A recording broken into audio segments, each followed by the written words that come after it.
Бүгүн биз ошол апаттан набык болгондордун арбагына таазим этип, дайынсыз жоголгондорду эскерип келүүбүз.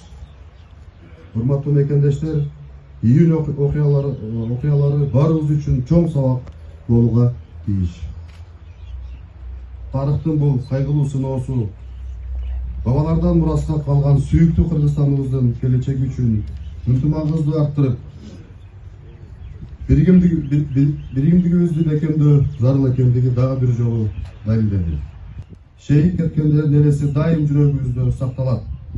Жаткан жерлери жайлуу, топурактары торко болсун. Сиздерге бакубат турмуш, чын ден соолук каалаймын. Мен бирминдик болуп, өзбек кыргыз менен азыр жакшы болуп калдык.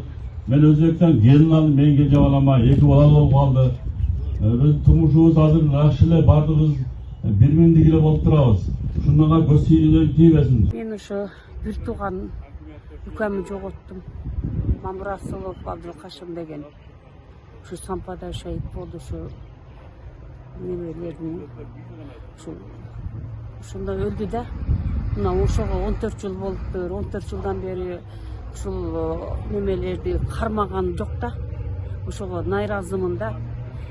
Точный даанасын билип, ошолорду камап, ошолорду ачыгына чыгып, неме кылып берсе жакшы болот эле да. Бир кызым студент эле да, окуйт эле.